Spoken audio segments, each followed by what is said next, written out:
पढ़िबा गोलक विषय एटा वृत्ताकार है ना आ गोलक लेकिन पाइबा जे गोटे त्रिविमीय संरचना गोलकटा आम ये टाइप चित्र पाइबा गोलक जदि करिया बुझले नहीं ये टाइप चित्र हमर बॉलटा होची गोलक बॉलटा होची कोन गोलक चूड़ीटा होची वृत्ताकार बॉलटा होची गोलाकार थाली होची वृत्ताकार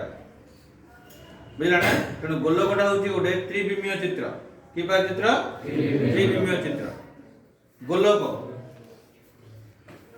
जदि हम गोलक विषय पढ़िबा एटा गोलकर कोन बोली कहबा व्यासार्ध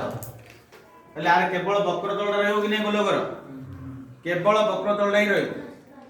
तेणु वक्रतलर क्षेत्रफल कोन हबो गोलकर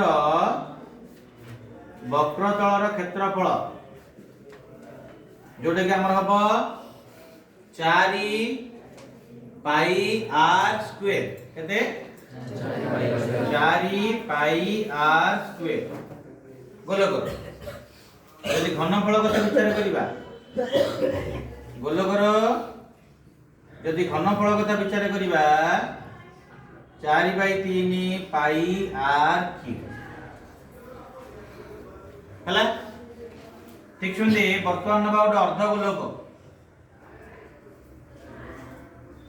एटा गोटे अर्ध गोलक होला एटा तार व्यासार्ध ए टोटल जदि 4 पाई r स्क्वायर हला ताले एइ दोजे केते 2 पाई r स्क्वायर हबो कि नै तार अर्ध गोलकर वक्रतलर क्षेत्रफल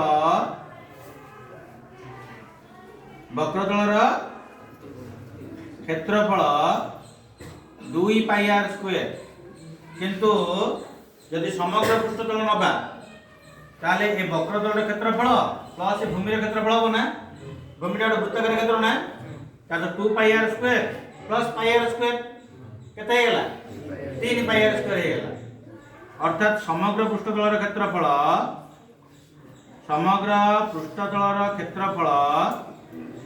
3 पाई r स्क्वायर जदि घनफल नबा ताले हमर कोन हबो r घनफल 4/3 पाई r की होची r घनफल डा हबो 2/3 पाई r क्यूब एति गला कोन घनफल बुझा पड़ला जदि हमें गोटे फंपा अर्ध गोलक नबा कोपर चित्र नबा फंपा अर्ध गोलक देखा ई प्रकार चित्रटा हबो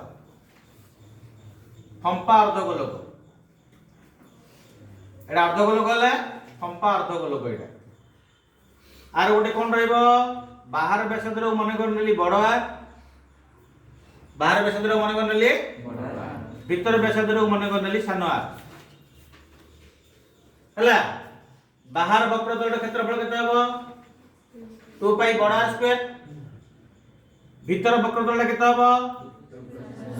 2 पाई सान आर स्क्वायर तो दुईटा मिसले केते हबो 2 पाई बड़ आर स्क्वायर प्लस 2 पाई सान आर स्क्वायर 2 पाई कॉमन कर देले बड़ आर स्क्वायर प्लस सान आर स्क्वायर एटा कोन हबो वक्रतल क्षेत्रफल एटा कोन हबो समग्र पृष्ठतल क्षेत्रफल कोन हबो वक्रतल क्षेत्रफल प्लस भूमिर क्षेत्रफल वक्रतल क्षेत्रफल प्लस वक्रतल क्षेत्रफल कोन आइला यदि हम समग्र पृष्ठतल क्षेत्रफल आनिबा वक्रतल क्षेत्रफल प्रथमे नबा वक्रतल क्षेत्रफल अछि 2 पाई बड़ r स्क्वायर प्लस 2 पाई सान r स्क्वायर भूमिटा गोटे बळाकार क्षेत्र हेला कि बार क्षेत्र हेला बळाकार बोले कोन हबो प्लस पाई बड़ r स्क्वायर माइनस पाई सान r स्क्वायर भूमिर क्षेत्रफल कोन हबो बाहर वृत्तर क्षेत्रफल माइनस भीतर वृत्तर क्षेत्रफल बाहर वृत्तर क्षेत्रफल माइनस भीतर वृत्तर क्षेत्रफल यदि 2 पाई r square plus pi r square केते पकेबा 3 पाई बड़ r स्क्वायर प्लस 2 पाई सान r स्क्वायर माइनस पाई सान r स्क्वायर बोले प्लस पाई सान r स्क्वायर एटा तार समग्र पृष्ठतल क्षेत्रफल एटा तार समग्र पृष्ठतलर क्षेत्रफल बुझा पड़ला एति होची गोलकर नियम एति कोन जे करियो।